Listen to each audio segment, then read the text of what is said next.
नाजरीन अस्सलाम वालेकुम। इनसाइड न्यूज के नए प्रोग्राम के साथ मैं हूं इब्राहिम राजा और आज हम आपको बताएंगे कि दो बड़ी गिरफ्तारियों के मुतल्लिक अचानक क्या अहम और तहलका खेज खबर आई है। कराची आने वाले भारतीय तैयारे के मुतल्लिक आज के दिन में क्या सनसनीखेज और नया इंकशाफ हो गया है। जनरल फैज हमीद के मुतल्लिक एक बड़ी और अहम खबर क्या है। एक बड़ी गिरफ्तारी और 3 हलाकतों के मुतल्लिक क्या खबर आ गई है। शहबाज गिल के हवाले से आज के दिन में कौन सी खौफनाक वीडियो सामने आई जिसे मीडिया ने मुकम्मल तौर पर सेंसर कर दिया। हमारे जिन दोस्तों ने अब तक हमारे चैनल को सब्सक्राइब नहीं किया उनसे हम कहेंगे कि हमारे चैनल को सब्सक्राइब कर लें ताकि उन्हें अहम मालूमात बर वक्त मिलती रहें। अब वापस आते हैं आज के मौजू पर और सबसे पहले आपको कराची से प्रवास करने वाले भारतीय तैयारे के मुतल्लिक आज के दिन में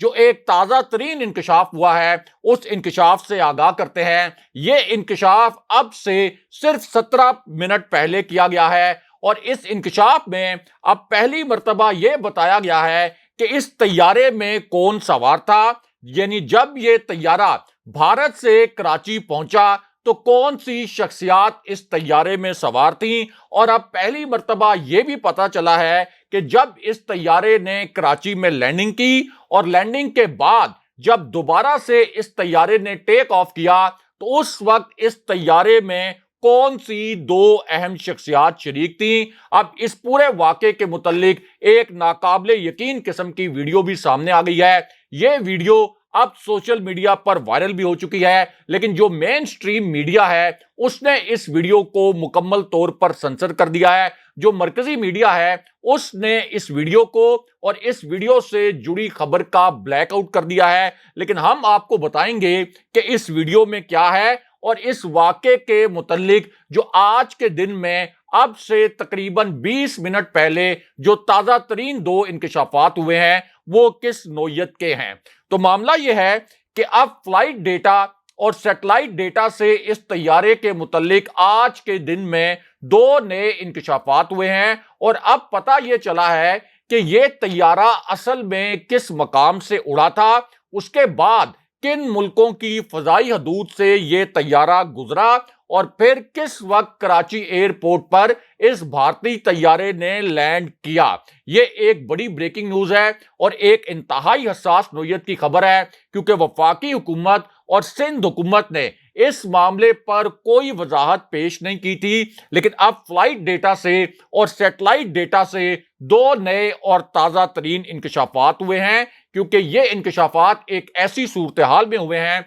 जब ये इतलात भी आ रही थी कि पाकिस्तान से कुछ अहम शख्सियात बैरूने मुल्क फरार होने की प्लानिंग कर रही हैं। लेकिन उसके बाद एक तबाहकुन किस्म का इंकशाफ हुआ एक प्राइवेट जेट के मुतल्लिक और इस प्राइवेट जेट के मुतल्लिक यह बताया गया कि एक ऐसी शख्सियत है जिसने 200 से जायद बैग्स में डॉलर्स भरे। उसके बाद इस प्राइवेट जेट में इन डॉलर्स के बैग्स को लोड किया गया और फिर यहां से ये प्राइवेट जेट जो है वो रवाना हो गया बैरूने मुल्क। और इस दौरान जब इस प्राइवेट जेट को रोकने की कोशिश की गई एक कस्टम ऑफिसर की जानिब से तो उस वक्त उस कस्टम ऑफिसर को मुअत्तल कर दिया गया। ये जो न्यूज स्टोरी थी ये शाहीन शहबाई साहब की थी। लेकिन अब कराची में लैंड करने वाला जो तैयारा है इसके मुतल्लिक फ्लाइट डेटा से और सैटेलाइट डेटा से आज की तारीख में दो नए इंकशाफात हुए हैं और अब एग्जैक्टली पता यह चला है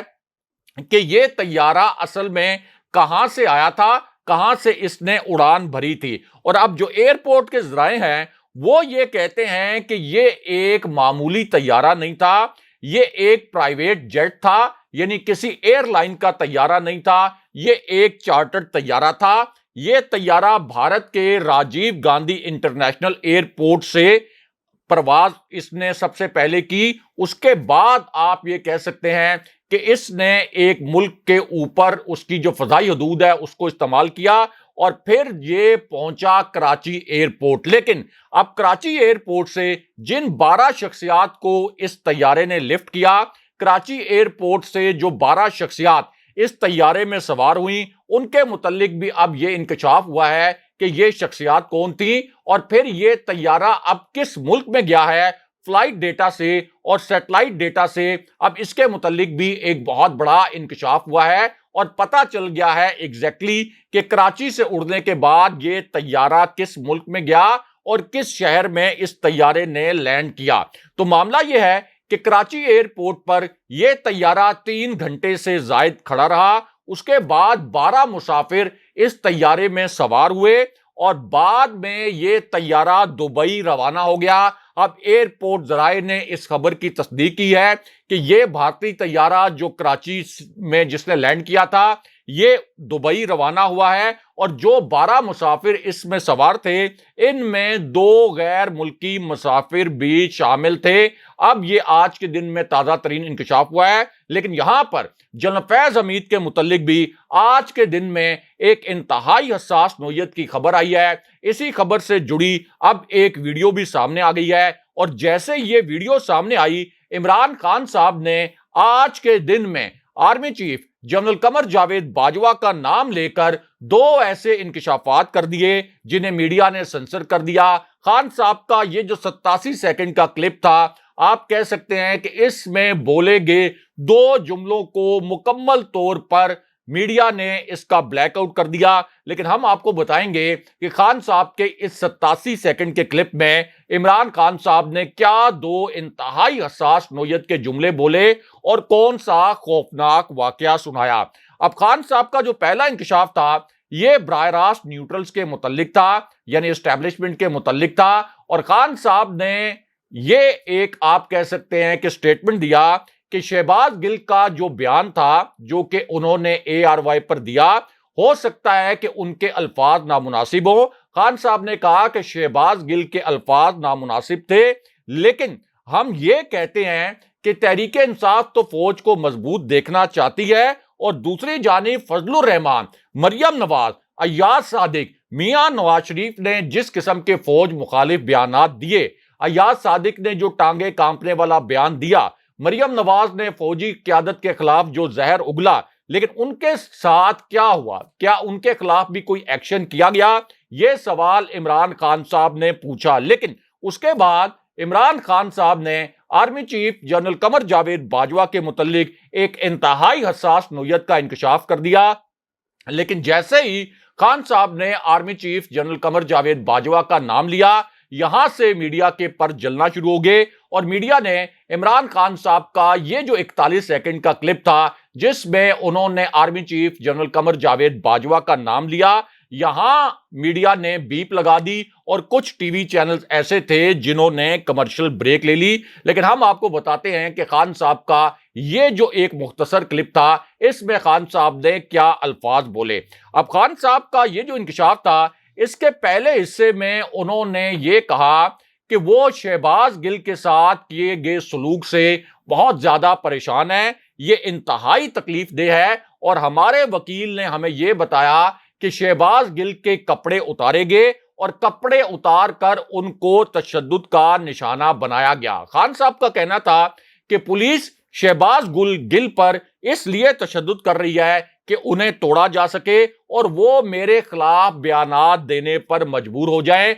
लेकिन उसके बाद खान साहब ने army chief general Qamar Javed Bajwa का नाम लिया और जैसे ही इमरान खान साहब ने जनरल बाजवा का जिक्र करना शुरू किया, यहां पर मीडिया ने इमरान खान साहब के अल्फाज पर बीप लगा दी और इमरान खान साहब का ये जो 21 सेकंड का क्लिप था इसको भी मीडिया ने मुकम्मल तौर पर सेंसर कर दिया। लेकिन हम आपको बताते हैं कि असल में खान साहब के अल्फाज क्या थे। अब खान साहब ने ये अल्फाज जो बोले army chief general Qamar Javed Bajwa के मुतल्लिक, ये एक ऐसी सूरत हाल में बोले जब 2 नंबर्स के मुतल्लिक एक नया इंकशाफ हुआ और ये जो 2 नंबर्स हैं यानी 2 फोन नंबर्स, इनके मुतल्लिक एक तासुर यह है कि इनमें से एक number army chief general Qamar Javed Bajwa का है और दूसरा जो फोन नंबर है ये DGISI जनरल नदीम अंजुम का है। अब पहली मर्तबा ये इत्तला सामने आई थी कि इमरान खान साहब ने ये दोनों नंबर ब्लॉक कर दिए। उसके बाद खुद खान साहब ने बताया कि अब ये नंबर अनब्लॉक हो गए हैं। लेकिन अब इमरान खान साहब से सवाल ये किया गया, जो ताजा तरीन सवाल किया गया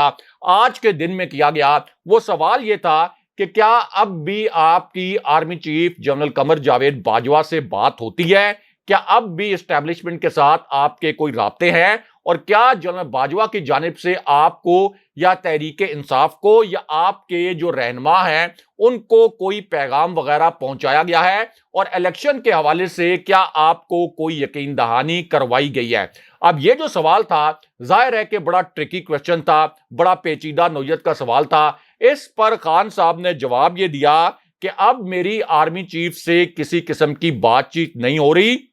और खान साहब ने कहा कि हमारी ताकत यह थी कि हुकूमत और फौज एक पेज पर थे, लेकिन हमें लड़ाने की साजिशें की गई। ये खान साहब ने अल्फाज बोले, और उसके बाद फिर इमरान खान साहब ने जो आखिरी इंकशाफ किया उसमें एक ताकतवर शख्सियत का नाम लिया जिसका ताल्लुक पाकिस्तान के सबसे ताकतवर इदारे से है, और यहां खान साहब ने सबसे हसास नौयत का इंकशाफ कर दिया। और यह जो इंकशाफ था ये असल में एक इंतहाई खुफिया मुलाकात के मुतल्लिक था, एक सीक्रेट एक्टिविटी के मुतल्लिक था। इसी मुलाकात के मुतल्लिक फिर एक वीडियो क्लिप भी लीक हुआ और पता चल गया कि इस सरगर्मी में कौन से 3 किरदार शरीक थे। अब इसी पूरी सूरत में खान साहब ने कहा कि मेरे पास इस खुफिया मुलाकात के एविडेंस मौजूद हैं, इस खुफिया मुलाकात के शवाहिद मेरे पास मौजूद हैं, और इस वक्त जो तोशाखाना का केस है और इलेक्शन कमीशन ने जो मुझ पर फॉरेन फंडिंग का केस बनाया है, ये एक अहमकाना केस है, और ज़िमनी इलेक्शन में शिकस्त के बाद असल में हमारे खिलाफ केसेस बनाए गए, क्योंकि इलेक्शन कमीशन भी इस वक्त नून लीग का टूल है, और इलेक्शन कमीशन भी घबरा गया है कि हम किस तरह से इलेक्शन जीते। उसके बाद खान साहब ने एक ताकतवर शख्सियत का नाम लिया, यानी सिकंदर सुल्तान राजा के मुतल्लिक जो चीफ इलेक्शन कमिश्नर हैं। खान साहब ने कहा कि उनके नीचे हमें इलेक्शन किसी सूरत कबूल नहीं, ये लोग मुझे साजिश के जरिए नाअहल करवाना चाहते हैं। लेकिन यहां पर खान साहब ने अपने कत्ल के मुतल्लिक आज के दिन में एक नया और खौफनाक इंकशाफ कर दिया, और बंद कमरे में जो 3 किरदार हैं जिन्होंने खान साहब के कत्ल का मंसूबा बनाया, पहली मर्तबा खान साहब ने उनकी निशानदेही की। लेकिन खान साहब का ये जो 17 सेकंड का क्लिप था इसको भी मीडिया ने मुकम्मल तौर पर सेंसर कर दिया। लेकिन हम आपको बताते हैं कि खान साहब का ये जो 17 सेकंड का क्लिप था इसमें खान साहब ने क्या अल्फाज बोले। अब खान साहब का ये जो इंकशाफ था इसमें खान साहब ने ये अल्फाज बोले कि एक बंद कमरे के अंदर 3 किरदार इकट्ठे हुए, उसके बाद यहां पर मेरी सियासत के मुतल्लिक और जिस तरह से अवाम मेरे साथ निकले इस हवाले से एक तज्जिया किया गया, और फिर यहां पर यह फैसला किया गया कि मुझे रास्ते से हटा देना चाहिए, वरना मैं इनके लिए एक बहुत बड़ा चैलेंज बन जाऊंगा। और खान साहब ने अल्फाज ये बोले कि मेरी जान को खतरा है, लेकिन मैंने अपनी जान को खतरे के हवाले से इन 3 किरदारों के नाम लेकर एक ताजा तरीन वीडियो रिकॉर्ड करवा दी है। लेकिन यहां पर जनरल फैज हमीद के मुतल्लिक अलग से एक बहुत बड़ी खबर आई है, एक बहुत बड़ा इंकशाफ हुआ है, और इसी इंकशाफ के मुतल्लिक एक हैरानकुन किस्म की वीडियो भी सामने आ गई है। अब ये एक ताजा तरीन खबर है, क्योंकि शहबाज गिल से जनरल फैज हमीद के साथ मुलाकातों के हवाले से 2 बड़े मानीखेज किस्म के सवालात किए गए थे। लेकिन अब शहबाज गिल का जो केस है इसमें एक नया ड्रामाई मोड़ आया है, और जनरल फैज हमीद के मुतल्लिक भी आप कह सकते हैं कि एक इंतहाई हसास नौयत की खबर आई है। और इस खबर से जुड़ा जो एक वीडियो क्लिप है ये इस वक्त सोशल मीडिया पर वायरल भी है, क्योंकि इमरान खान साहब से जनरल फैज हमीद के मुतल्लिक भी एक सवाल किया गया था। इस पर इमरान खान साहब ने यह कहा कि मेरा जो हमारी कानूनी टीम का एक रुकन है जो शहबाज गिल का वकील है, वो शहबाज गिल से जाकर मिला, और शहबाज गिल ने फिर यह बताया कि पुलिस ने शहबाज गिल से इमरान खान और जनरल फैज हमीद की मुलाकातों के मुतल्लिक भी तफ्तीश की, और यह पूछा कि बताएं इमरान खान की जनरल फैज हमीद से कब कब और कहां कहां मुलाकातें होती रहीं। लेकिन यहां पर army chief general Qamar Javed Bajwa के दौरा लंदन और मियां नवाज शरीफ की जो लंदन वाली रिहायशगाह है वहां से भी एक बड़ी और अहम नौयत की खबर आई है, और इसी खबर से जुड़ी अब एक हैरानकुन किस्म की वीडियो भी सामने आ गई है। यह वीडियो भी इस वक्त सोशल मीडिया पर वायरल है, और यह वीडियो और खबर उस वक्त सामने आई जब शहबाज गिल के केस में आज के दिन में एक नया और खौफनाक मोड़ आ गया, क्योंकि शहबाज गिल के मुतल्लिक इंकशाफ यह हुआ था कि उन्हें अडयाला जेल से एक और खतरनाक मकाम पर मुंतकिल किया गया, उन पर बदतरीन तशद्दुद किया गया। लेकिन अब आज के दिन में शहबाज गिल के मुतल्लिक एक नई खबर आई है, एक ताजा तरीन ब्रेकिंग न्यूज आई है, क्योंकि शहबाज गिल का जो केस था उसमें अब हुआ यह है कि जुडिशियल मजिस्ट्रेट के जो ऑर्डर के खिलाफ नजरसानी दरखास्त थी उस पर जो समाअत है वो अब कल सुबह 10:30 बजे तक मुलतवी हो गई है। फ्री कैन को नोटिस जारी हो गए हैं और शहबाज गिल की जो दरखास्त जमानत थी इस पर भी अब कल के दिन में समाअत होगी। लेकिन यहां पर आर्मी चीफ के दौरा लंदन और मियां नवाज शरीफ की जो लंदन की रिहाइशगाह है वहां से भी एक अहम नौयत की खबर आई है और इसी खबर से जुड़ी एक इंतहाई हैरानकुन किस्म की वीडियो भी सामने आ गई है, क्योंकि मियां नवाज शरीफ के घर पर यानी लंदन वाली रिहाइशगाह पर अब 3 मिनट का एक ताजा तरीन और बहुत ही मुज़िका खेज किस्म का तमाशा हुआ है। इस तमाशे के कुछ मनाजिर तो कैमरे में रिकॉर्ड हुए जो कि आम लोगों ने भी देखे, लेकिन कुछ मनाजिर ऐसे थे जो ऑफ कैमरा थे और ये मनाजिर बहुत गैर मामूली थे। आप ये कह सकते हैं कि मुनफरिद किस्म के थे और बहुत दिलचस्प भी थे। अब ये जो तमाशा हुआ जिसके मुतल्लिक आप कह सकते हैं कि एक ऐसी खबर आई जो GHQ से भी जुड़ी हुई है। इस तमाशे के बाद एक खबर यह लॉन्च की गई कि अब PDM की जो क़यादत है यानी फजलुर रहमान, बिलावल भुट्टो, आसिफ अली जरदारी ये लंदन जाएंगे और मियां नवाज शरीफ की जो वापसी इस वक्त सितंबर में या अक्टूबर के पहले हफ्ते में प्लान की जा रही है, तो आसिफ अली जरदारी, बिलावल भुट्टो, फजलुर रहमान और PDM के जो दीगर लीडर्स हैं ये मियां नवाज शरीफ के साथ लंदन से इस्लामाबाद या लाहौर आएंगे और इस पूरे मूव का मकसद यह है कि कहीं मियां नवाज शरीफ को वापसी पर गिरफ्तार ना कर लिया जाए। अब इसमें अहम तरीन बात यह है कि पहले मियां नवाज शरीफ ने लाहौर में लैंडिंग का प्लान बनाया था, लेकिन उनको खबरदार किया गया कि अगर आपने लाहौर में लैंडिंग की तो आपको गिरफ्तार भी किया जा सकता है, क्योंकि पंजाब में तहरीक इंसाफ की हुकूमत है। तो अब यह कहा गया है कि मियां नवाज शरीफ ने महफूज वापसी के लिए एक ताकतवर हलकों से भी नई जमानत मांगी है, एक गारंटी मांगी है और यह भी कहा है कि ये PDM के रहनुमा मेरे साथ जो हैं लंदन से लाहौर या इस्लामाबाद ट्रैवल करें ताकि ये इंश्योर किया जा सके कि मेरी गिरफ्तारी ना हो। दूसरी जानिब हमजा शहबाज के मुतल्लिक एक अहम खबर ये आई है कि जिस तरीके से उनको वजारत आला से आइन और कानून के तहत बरतरफ किया गया था, तो अब उनको पंजाब असेंबली में ऑपोजिशन लीडर बनाने का फैसला किया गया है। यानी शरीफ खानदान के बाहर कोई भी नून लीग के अंदर एक भी ऐसा सियासतदान नहीं है जिसको शरीफ खानदान कोई भी कलीदी ओहदा देने पर इस वक्त रजामंद हो। लेकिन यहां पर पंजाब में 2 बड़ी गिरफ्तारियों के मुतल्लिक भी एक इंतहाई अहम नौयत की खबर आई है। ये एक बड़ी ब्रेकिंग न्यूज आई है और ये ब्रेकिंग न्यूज उस वक्त आई जब सूबाई वज़ीर दाखिला कर्नल हाशिम ने एक हंगामी ऑपरेशन का ऐलान कर दिया और इस ऑपरेशन का ऐलान करते हुए आज के दिन में उन्होंने ये अनाउंस किया कि अताउल्लाह तारड़ साहब आपको इस्लामाबाद हाई कोर्ट से 14 दिन की हिफाजती जमानत मुबारक हो। लेकिन भैया, यानी ये अल्फाज कर्नल हाशिम ने इस्तेमाल किए, लेकिन भैया मैं आपसे वादा करता हूं कि जैसे ही आप पंजाब में दाखिल होंगे मैं आपको गिरफ्तार करूंगा, आपको कॉफी पिला के रहूंगा। और दूसरा उनका स्टेटमेंट यह था कि राना सनाउल्लाह को भी हम गिरफ्तार करके रहेंगे और कानूनी जो कार्रवाई है इसको कोई भी नहीं रोक सकता। अगले प्रोग्राम तक के लिए खुदा हाफिज।